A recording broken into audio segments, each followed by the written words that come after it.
Hi there.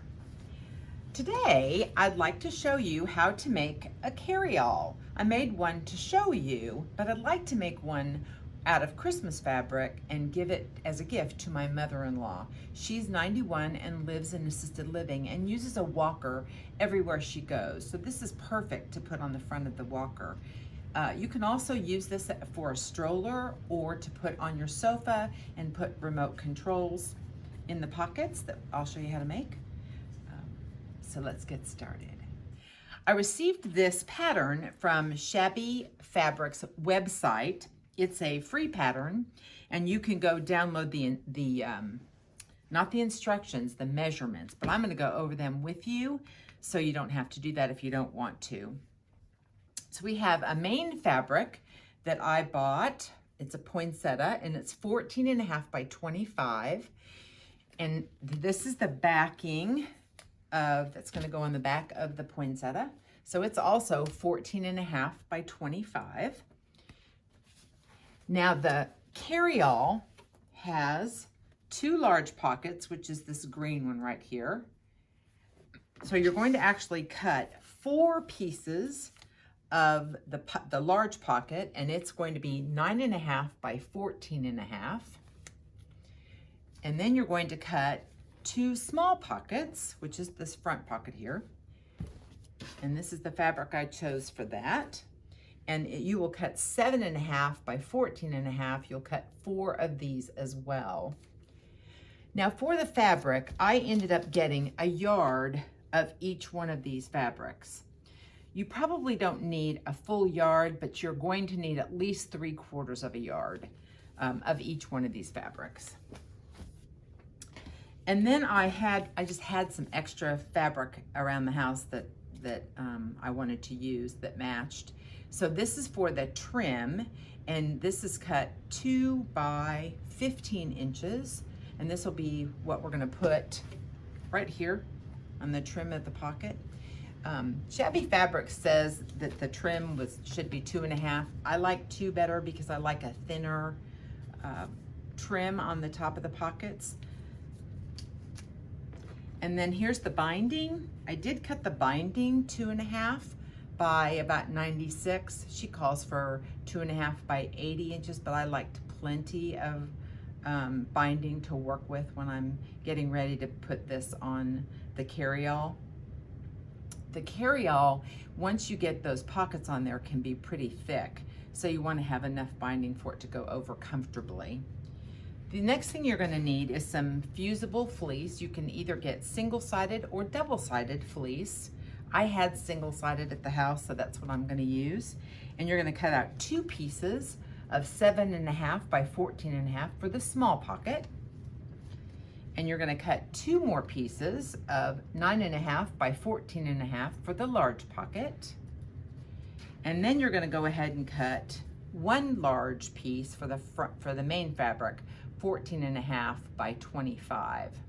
So now I'm going to get ready to press the fusible fleece onto the fabric. I'll show you how to do that. So I've got my fusible fleece. This is the glue side up against my front main fabric. And I'm going to take my iron and press this down. What you want to make sure that you do is that you hold your iron over the fabric, slowly go over it so it has an opportunity for it to really adhere to the back of this piece of fabric. And I'm using my wool mat, which is I think it's a 17.5 by 17.5 or something like, some kind of size like that. And I bought a while ago a silicone mat in a roll. I got it on Amazon. And so I actually put it underneath my wool mat, and I can press on top of this table, and underneath this piece of paper right here is my cutting mat. And I can press on my wool mat on top of the cutting mat with the silicone cover without ruining my cutting mat, because that's what I did. I ruined my cutting mat earlier by thinking that it wouldn't go through, the heat wouldn't go through the wool mat, and it does if you don't have some type of a barrier underneath your wool mat, if that's how you're going to use. I like the wool mat for these smaller projects because it's perfect and you don't have to get out the big ironing board and all of that. So I have this now adhered to the main front fabric. So what I'm going to do next is I'm going to go ahead and spray, and I use the 505 temporary spray. What's important about any type of adhesive spray is that you actually spray in a well ventilated room and that you ensure that your surface is pretty well covered, because this stuff is sticky. And ask me how I know that, because I've done that before too. So I'm going to go ahead and liberally, after I've shaken it a little bit more, liberally put on the adhesive. And again, you can skip this step if you have double-sided fusible fleece. I think that's nice. And then I'm going to go ahead and put this on top, and I like to kind of make sure it's on nicely. The one nice thing about adhesive, if you don't get it on there quite straight enough, it will peel off and you can put it back on again. And then I just press it like that. Now the other thing that I do is I go ahead and take my iron to it again. You probably don't have to do that, but that's what I do. And I just make sure that all my edges are sprayed, and this one is not quite. And then I'm going to take it over to the mat again, and I'm going to press it to help really make it stick. And by the way, this paper that I use is just moving paper that I got in a box at U-Haul. When we moved a couple of years ago, I thought we had some left over, and I thought, oh wow, what a great product to use for, spraying small things in my sewing room. Okay, so I actually have that now pressed. So you're going to want to attach your fusible fleece to both of your pocket sizes. So here is my large pocket, and here is my large piece of fusible fabric. And you're basically going to do exactly the same thing. You're going to actually place the fusible fleece, glue side down on top of that pocket, press it, spray it, and then put your wrong sides together on top, just exactly like we did with this. So then I'm going to show you how to mark this if you want to quilt the main part of your fabric, and we'll do that next. The next step, if you want to do this, is to quilt the main fabric. You can obviously skip this step if you don't want to do it, but I'm going to show you how to do something really simple and easy. And it gives it a little bit more, I don't know, maybe more character, more body, more interest. At least in my opinion, it does. So what I'm going to do, I have two actual tools that I can use. I can either use my stick, I don't know what they call this thing. It's like a wax pencil. And then this is a scorer that actually you can see the lines when I actually score it against the ruler. But what I'm going to use is my wax pencil. And I'm just going to do one diagonal mark all the way from corner to corner, and try to do this as evenly as I can. And then to mark the rest of it, I'm going to go over an inch. So my marking is going to be an inch on both sides. And once I do that, I'm going to take it to the sewing machine and then just do a straight stitch to quilt this whole thing. And then I'll be back in just a minute.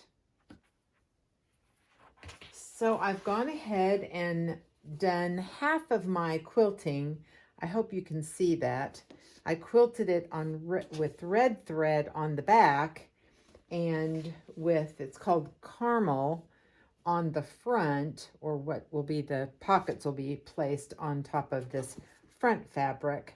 So now what I'm going to do is I'm going to do exactly the same thing, but I'm going to mark it on the opposite side. And by the way, if I didn't tell you this before, whatever you mark this with needs to be something that you can actually either iron out or wash out. I prefer ironing out because you don't want to wash this before you give this as a gift or before you use it. You just don't need to do that. So I prefer a heat soluble marker like this wax pencil. So I'm going to do exactly the same thing, and I'm just going to mark this, and I'll come back in just a few minutes. So we're going to next prepare the trim pieces for our pockets.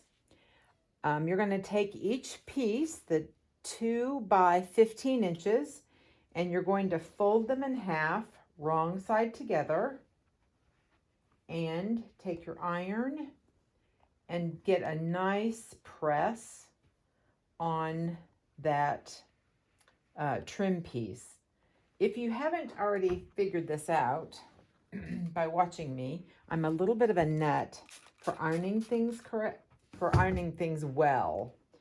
I find that the end product is so much nicer if I've spent the time doing a nice press. So I'm going to use my clapper. I'm actually going to kind of put it over that piece, and I'm going to repeat that for all 4 trim pieces, so that when we're done, we're going to have 1 trim piece for each pocket. And when I'm done with that, I will show you how to put that on the pocket. We'll go to the machine and I'll show you how to put that on the pocket. Using my clips, you can use pins too, I'm going to take my trim piece, raw edge up against the raw edge of each pocket, and the trim piece is going to be a little bit longer than the pocket itself, and I'm just going to put a couple of clips like that on each pocket.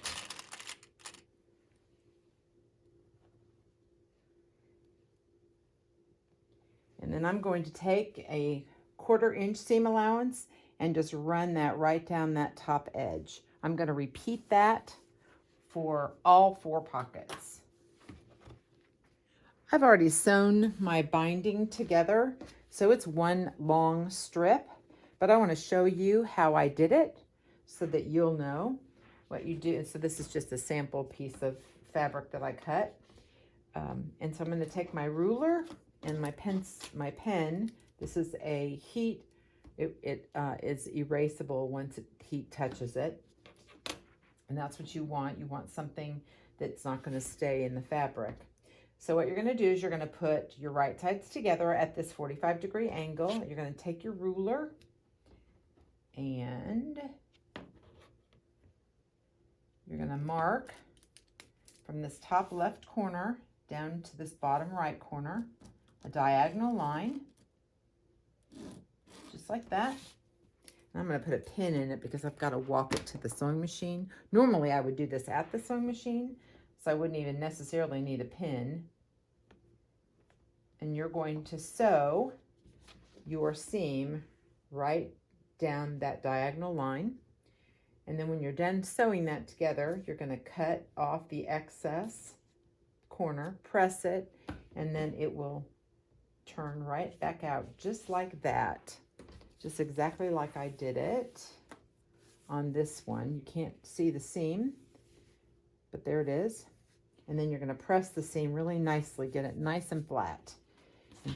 I have finished the quilting on the main panel, and I did the caramel for the poinsettia, like I said before, and I did the red in the back, just because I didn't think the caramel would look as nice. I think you can see that. And I just did a diamond shape. Now's a good time to actually trim your piece if it's wonky or uneven or one side's bigger than the other. This is a good time to go ahead and trim your main piece. Don't worry too much about it if it doesn't match up exactly, because we're going to trim it again once we put the pockets on. So I'm going to show you how I assemble the pockets. So here is a pocket. I have gone ahead and sewn the top raw edges together, the top of this. I trimmed it a little bit to get rid of the bulk. I'm going to take it to the sewing machine, the iron. I'm going to press it down to set the seam. And then I'm going to turn this up, flip it up just like that. Press it, get a nice little press there. And then I'm going to use some spray starch, because I want to really get a nice trim, and I really want that to hold. And once I do that, and I'm going to take my clapper and I'm going to put it on top of that to let it just kind of let the heat absorb in the clapper, and that will help that seam really stay nice and flat. I've actually already done that on these two, and once you're done ironing that, you just roll it over, and here's the back. The back is a little bit longer or wider. I like mine to be pretty narrow. You can obviously have it any size you want. You might like a larger piece of trim, and if you do, then certainly make it longer. What I'm going to do now is take it to the sewing machine, and I'm going to try to sew it as close to that ditch as possible so you won't see the seam on the outside of the pocket, but it will be more visible on the inside, but that doesn't matter because it's on the inside. So I'm going to go do that, and I'll be right back. I have finished sewing the trim onto my pockets, and I have two suggestions. One is go very slowly, and the other one is if you can stay just left of that ditch, the chances are you won't go up into the trim as easily. So I just went very, very slowly and stayed right to the left of that ditch, and it's almost not noticeable. So these are actually ready to assemble, and they're going to go like this. And at first I looked at this and thought, wow, that's kind of busy. So I flipped it over to this side and thought, do I like that better? Well, actually, I really don't. So it's going to be kind of busy, but I think the red helps to break it up. So what you're going to do is you're going to take your large pocket and place it over the main fabric, and then your small pocket goes below. And this is where you're going to decide how large do you want your pockets to be. So what I'm going to do is I want a large pocket here, and then I'm going to have 3 small pockets right here in the front. So we don't really need the main fabric for that. We're going to actually just sew these 2 pieces together, and I'm going to divide out what I need to make 3 pockets here. So I'm going to get my nifty ruler. Nope, not long enough. Get my other nifty ruler, and I should be at 14.5. Divide that by 3.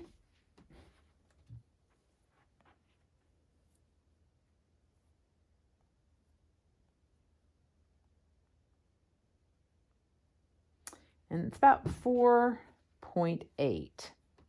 So I'm going to just do kind of a quick little mark. 4.8 is approximately here. And 4.8 is approximately here. I just want to make sure that they're about even, and they are. So I'm going to mark a line down here and a line here. And I'm going to sew those two pockets together where along the chalk line that I made. And you'll see it's going to make 3 pockets. And I'll be right back. So I have sewn my pockets together so that we have 3. These are, you know, large enough. You can put your cell phone in here, keys, you know, anything large enough will fit in here. Glasses will fit in here nicely. So that's a unit, and I'll be back in just a second to show you how that works. So what I want to do with the other side is I want the large pocket to just have 2 kind of large pockets instead of 3. So I'm just going to fold this in half to get my center point and kind of finger press it. And there is my center fold. But I'm going to mark it so I can see it when I'm at the machine. And this time, I'm going to actually sew a seam down the middle of the large pocket, but I'm going to attach it to the back main fabric. And then you'll see how I attach the rest of it. So my pockets are all sewn together. And now is the time, if you actually want to do any kind of embroidery, now might be the time to do that while it's loose, or before you actually sew the front on.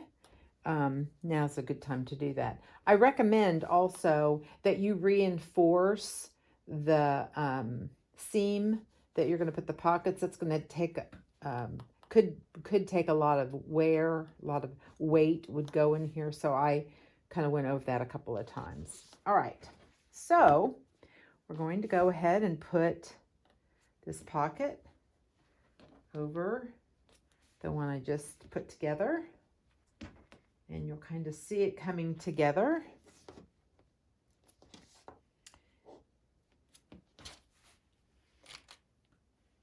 And we haven't trimmed it yet, so don't worry. We're going to do that. Don't panic. I know it's probably, mine's uneven, and chances are yours will be too. So, yeah, see it is. So, but we're going to trim that in just a few minutes. And I'm going to put this unit now on top of here. And I'm going to clip that all together just to make sure it's exactly what I want it to be. So, here you go. So you have your big pocket here and the 2 in the back, and you've got a bigger pocket here and these 3 in the front. So that's exactly what I want. Now's a good time to go ahead and trim up your piece. So I'm going to take these clips off and start to do that on this bottom pocket right here. I'm going to make it even with my main fabric. So using my ruler, and this is, you're going to cut through a lot of fabric. So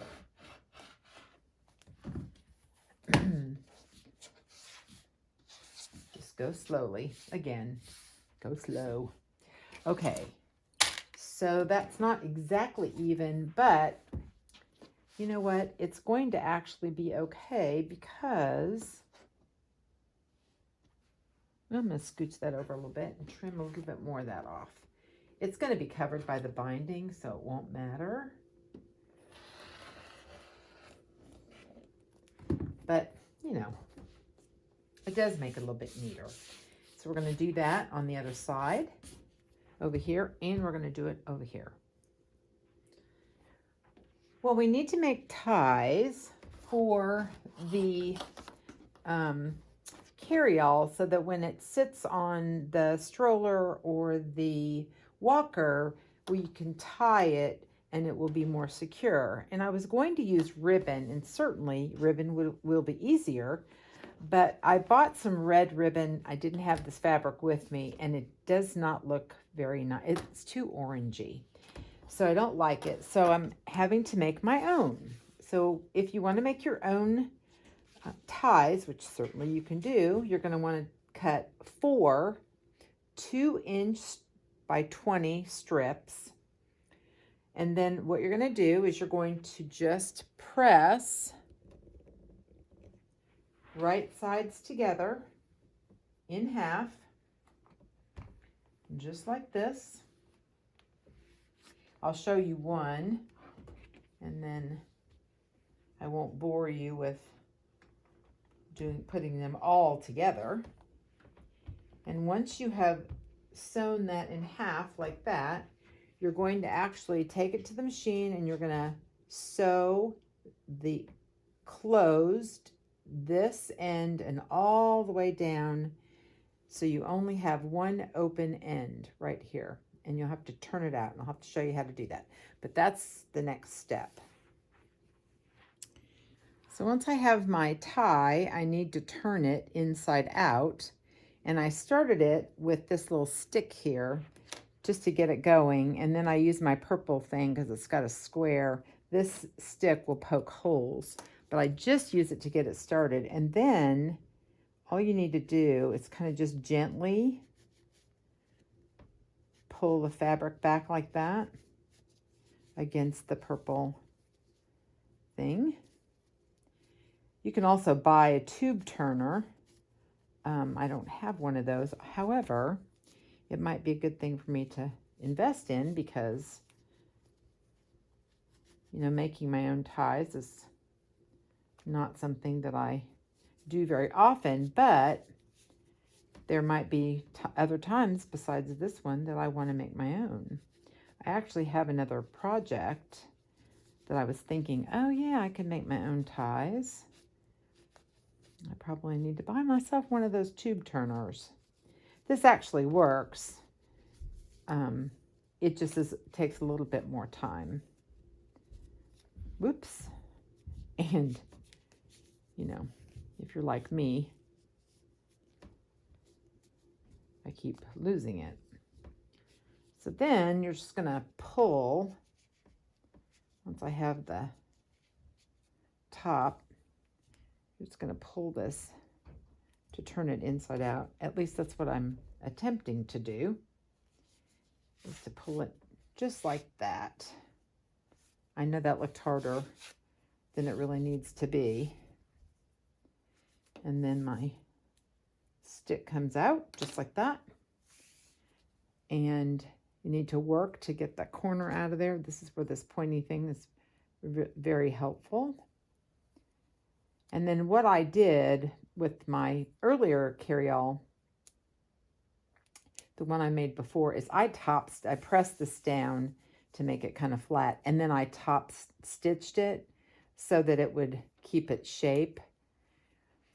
And when I'm done with that, when I'm done putting it together, what we're going to do is we're going to actually pin it or clip it to the underside right here of the carryall. And we're going to make 4 of those, or 3 more in addition to that. And then we're going to clip it with this before we put the binding on. The next step is to place our ties or our ribbon onto the back panel of our carryall. And I want to show you where I placed it. If you're looking at it from the front, I attached them to the large pocket, this red one, on all 4 sides. And I kind of did it in the middle of each one of these red strips, or that back pocket, so that they would be even. The ties are about 20 inches long. So if you're going to put the ties on, which you would want to do for a walker or for a stroller, you'll want them to be about 20 inches long. Now, if you're going to use this carryall for the back of a sofa, you won't need the ties, which is nice. It would be important for you to pin back these ties like I've done here. Once you put this binding on, which is the next step, you don't want these ties flopping around, because, you know, you'll end up sewing incorrectly this inside the binding, and you'll be frustrated because you'll have to rip that out. So I pinned that back and left myself plenty of room to put the binding on, which is our next step. So you have your binding already cut, and it's 2.5 inches wide, and mine is 96 inches long because I wanted extra fabric. The pattern calls for 80 inches, but you know, if you're like me, you can make it longer. So what you're going to do next is you're going to fold your binding in half, wrong sides together, and then you're going to want to do a very nice press. And I like to do use my spray starch because I get a really nice press when I do that, and that will really help it when you're sewing this on. So I'm going to go ahead and finish ironing this down, and then we'll be ready for our next step. We're ready to put the binding on, and I have measured about 10 inches. That will be my tail that we'll use for the end. And I like to start my binding in the middle of this carryall because this gets pretty thick, so I wouldn't want to start my binding here. So using clips, you can pin too. Start putting your binding on, and what you're going to do is you're going to put raw edges up.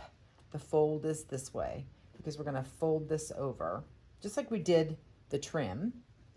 And then I'm just going to clip this together. And then I'm going to show you how to do the corner. We'll have a mitered corner so it looks really nice and neat. You're going to take a 1/4 inch seam allowance all the way down here, and then, or all the way down this edge, and you're going to come to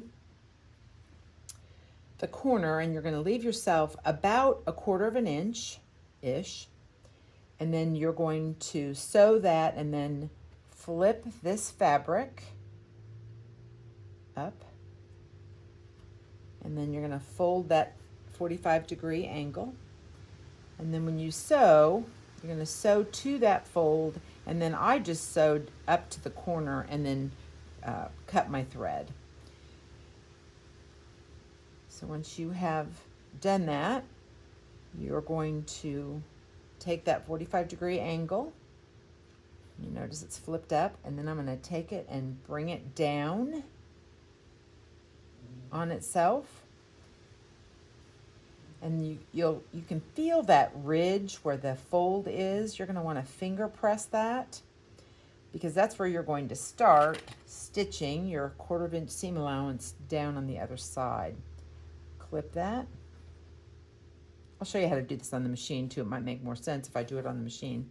But starting where that fold is, where you did your finger mark, using a 1/4 inch seam allowance, you're going to start on this side. You're going to do that for all the rest of the corners, and then we're going to come around to this side, and we're going to leave another probably 10-inch tail. We won't need that much, and then I'll show you how to join these. I've got a really cool, easy way to do that. So here I am at the machine, and I've got my 1/4 inch foot, because I'm going to do a 1/4 inch seam allowance, and I've got my length set on 2. You could do it, 1.8 or 2.5, either one. And I'm going to go ahead and just kind of get started. Do a little bit of a back tack, and then I'm going to sew down here so you can see. And I'm getting ready to get into some pretty thick fabric. But my machine doesn't seem to have any trouble. Now you'll notice, even though I've got this clipped, you're going to have a little bit of extra. That's okay, no problem. That's why I didn't clip the whole thing, because it grows a little bit. So I just really want to show you how to do the corner.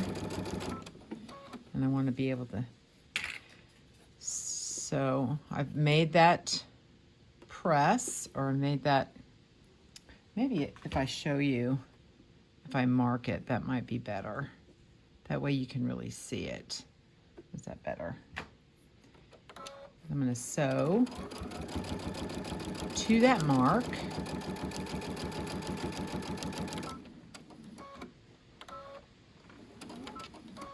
And then I'm gonna turn this and just kind of sew to the corner, back tack it a bit,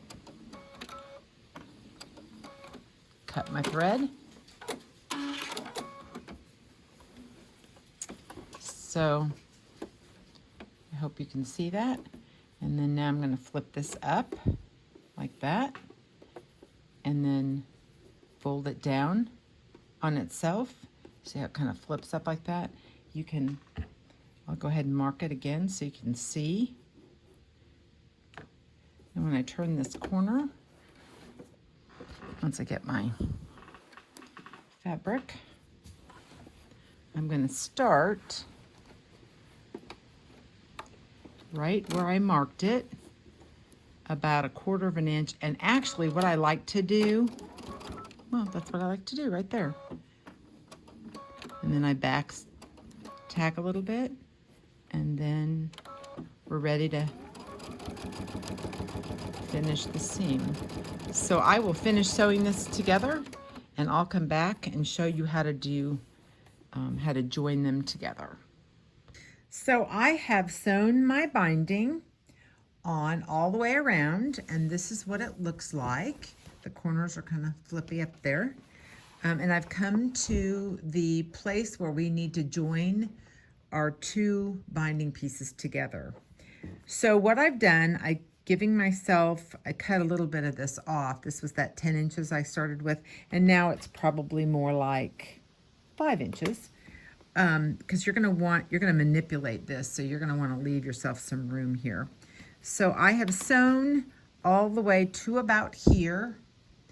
So what you're going to do is you're going to bring your binding that you had the tail, and you're going to bring it all the way up to here, to the where it's edge, and then you're going to take this other piece of binding and you're going to bring it until it matches, and then fold it over like that.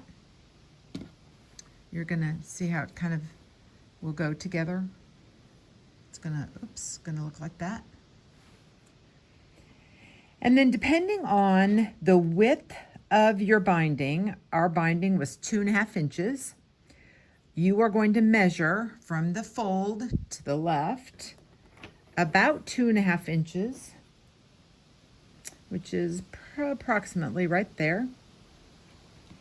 And I would go a little bit shorter, maybe 2.25 inches, and put a mark there.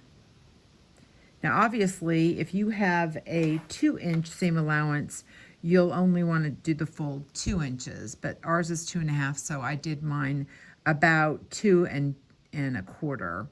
And what you're going to do is I went ahead and marked it, and I'm going to go ahead and cut this off, just like that.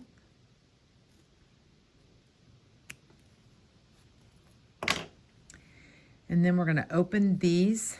This is where you're going to need this extra space. We want to open these, put them together, and probably pin this, just like that. Might hold it a little bit better if I pin it. And you can see how that's going to come together. And we're going to sew from this corner down here, that corner, up to this corner here. So we're gonna take a seam right there, and I'll show you what that looks like in just a minute. So here I have gone ahead and marked where we're gonna sew that seam. I just thought it might make it easier for you. I changed my foot to my regular presser foot and got rid of the 1/4 inch foot, and I'm gonna go ahead and just sew that seam just exactly as evenly as I can.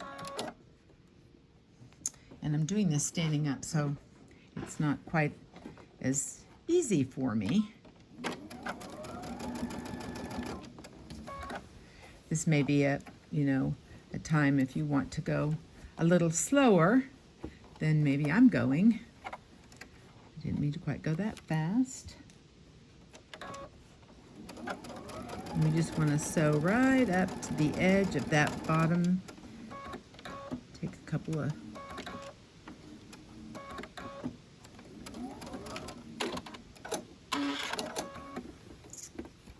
and then we're going to turn this out and see how nice that looks. We'll take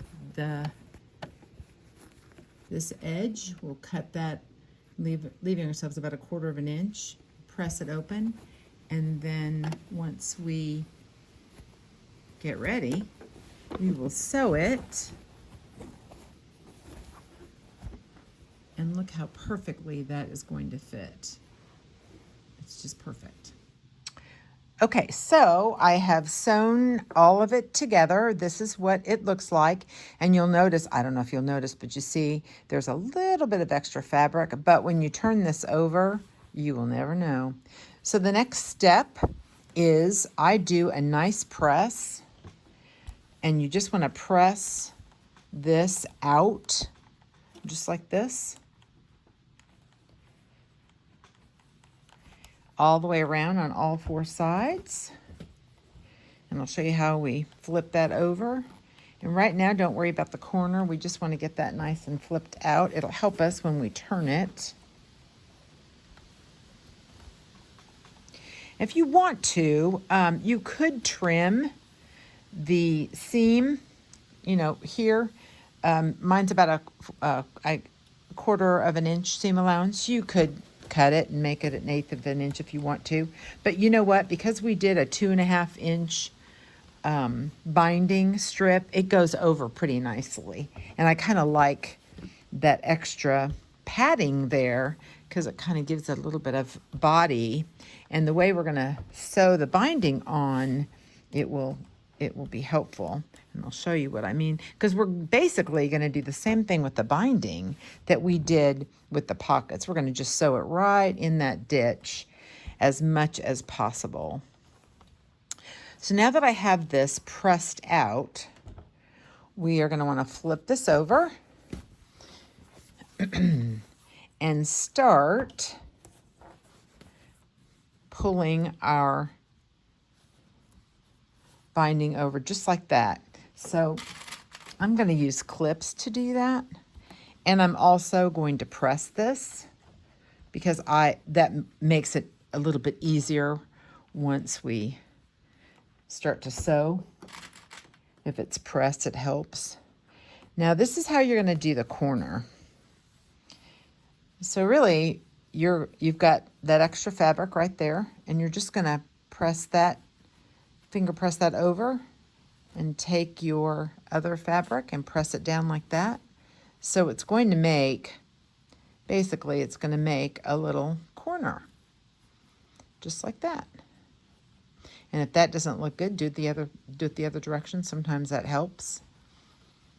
And that's what it's going to look like. I'm going to press that.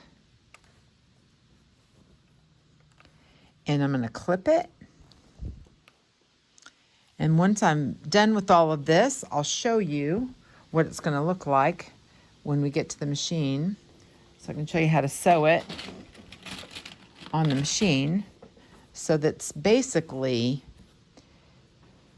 you won't be able to see the top seam. You can actually, if you want to, you can sew. If you want to have that thread visible, you can do that. I'm not going to do that. I'm going to actually sew it right in that ditch. It'll be obvious on this side, but this is the back side, so it doesn't matter. I'll be right back. I have clipped the binding around the entire carryall, and this is what it looks like, and I wanted to show you the back. And so this is what the back looks like, and I've left my pins in my ties. I'm just going to leave them there until I finish the sewing on the binding.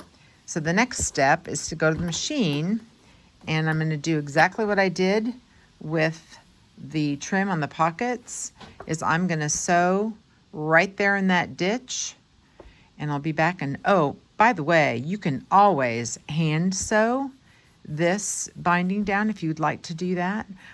I hand sew labels, but I typically don't hand sew my bindings just because I'd never it takes me a long time. So I'm going to machine sew this right on in that ditch, and I'll be back in just a minute and show you my finished carryall. Well, here is our finished carryall, and I think my mother-in-law is going to really like it. I went ahead and tied the ties for you so you could see what it would look like. I think it turned out really cute, and I think she's really going to like it for Christmas. So if you like this video, please hit like and subscribe. Leave comments. I'd love to hear what you think about future projects. But for now, go to your happy place and start to sew.